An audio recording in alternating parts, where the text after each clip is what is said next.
Shalom, berjumpa lagi dalam channel Pengkhotbah Deso. Hari ini saya akan membahas tentang satu ayat yang diambil dari kitab Yeskiel pasal 4 ayat 12, di mana ayat ini seringkali dikutip oleh polemikus non-Kristen untuk memperlihatkan bahwa Alkitabnya orang Kristen itu mengandung sebuah tulisan-tulisan yang lucu, tulisan-tulisan yang menjijikkan, tulisan-tulisan yang tidak masuk akal. Oleh karena apa? Oleh karena ada sebuah perintah yang sangat menjijikan. Mari kita lihat di dalam Yeskiel pasal 4 ayat 12. Alkitab katakan, makanlah roti itu seperti roti jelai yang bundar dan engkau harus membakarnya di atas kotoran manusia yang sudah kering di hadapan mereka. Perhatikan ayat ini. Ayat ini digunakan oleh para polemikus non-Kristen untuk membangun argumentasi mereka dan mengatakan bahwa Alkitabnya orang Kristen adalah tulisan-tulisan yang sangat menjijikan karena ada satu perintah dari Tuhan untuk membakar roti jelai bundar di atas kotoran manusia dan dimakan.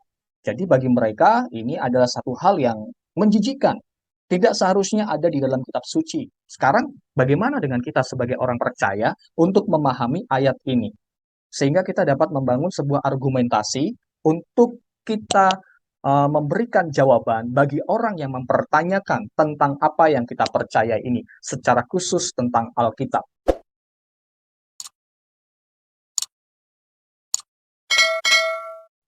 Nah, kalau kita kembali kepada pembahasan ini, teman-teman, sesungguhnya tanggapan mereka terhadap Alkitab yang disebut sebagai buku yang menjijikan, buku yang tidak masuk akal, ini sesungguhnya mereka sedang gagal paham dengan cara bagaimana para nabi berkomunikasi di Perjanjian Lama secara khusus untuk memahami kitab Yeskiel ini.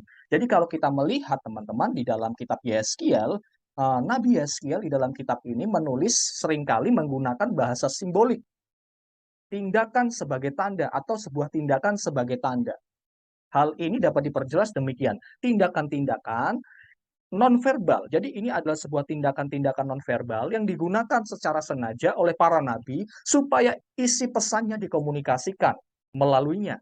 Kepada siapa? Kepada pembaca, kepada orang-orang yang ada pada waktu itu. Jadi hal ini digunakan untuk mengkomunikasikan pesan secara nonverbal. Secara khusus kalau kita mendalami isi kitab Yeskiel pasal 4 ayat 12 ini, jadi tidak dimaksudkan sebagai perintah yang memiliki makna pada tindakan itu sendiri. Jadi membakar roti jelai bundar di atas kotoran manusia bukanlah sebuah tindakan yang dimaksudkan sebagai sesuatu yang normal pada dirinya sendiri untuk dilakukan. Justru sebaliknya, karena itu bukan tindakan yang normal, maka tindakan yang tidak normal itu dipilih sebagai tindakan simbolik untuk mengkomunikasikan pesan yang datangnya dari Tuhan. Apa pesan simbolik atau tanda ini? Dalamnya memiliki makna seperti apa? Kalau kita melanjutkan pembacaan ayat ini sampai ayat yang terakhir, sesungguhnya kita dapat menemukan jawaban itu.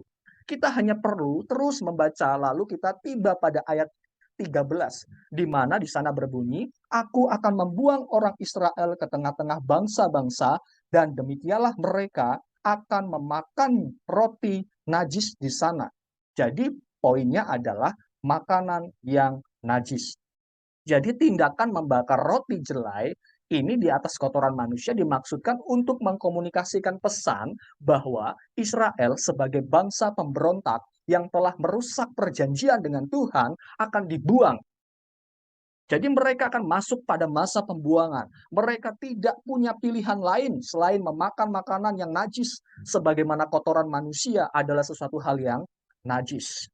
Jadi kalau kita melihat kembali gagasan utama mengenai makanan yang najis di negeri pembuangan atau Babel menjadi isu yang didiskusikan antara Yeskiel dan Tuhan dalam ayat-ayat selanjutnya. Kalau kita melihat bahwa Yeskiel yang berasal dari keluarga imam itu keberatan untuk menuruti perintah yang diberikan kepada dia untuk dia dapat lakukan. Jadi baginya dia tidak terbiasa untuk makan makanan yang najis. Oleh karena itu kalau kita melihat di ayat selanjutnya, Tuhan kemudian menyuruh memasak roti jelai bundar itu di atas kotoran lembu sebagai ganti kotoran manusia. Tindakan membakar roti jelai bundar ini di atas kotoran manusia memang sebuah tindakan yang bukan hanya tidak normal, melainkan juga ekstrim. Juga karena alasan inilah tindakan ini dipakai oleh Tuhan melalui Yehezkiel, dan Yehezkiel diperintahkan untuk melakukan ini guna untuk mengkomunikasikan kondisi yang ekstrim, tak terbayangkan, yang akan dihadapi oleh Israel di masa pembuangan. Akibat apa? Akibat pemberontakan mereka, karena mereka telah merusak perjanjiannya dengan Tuhan. Inilah yang dapat saya bagikan bagi kita semuanya. Kiranya penjelasan ini dapat menguatkan iman kita, dapat menemukan jawaban terhadap ayat yang seringkali digunakan oleh para polemikus non-Kristen untuk menyerang Alkitab kita. Kiranya Tuhan Yesus memberkati. Shalom.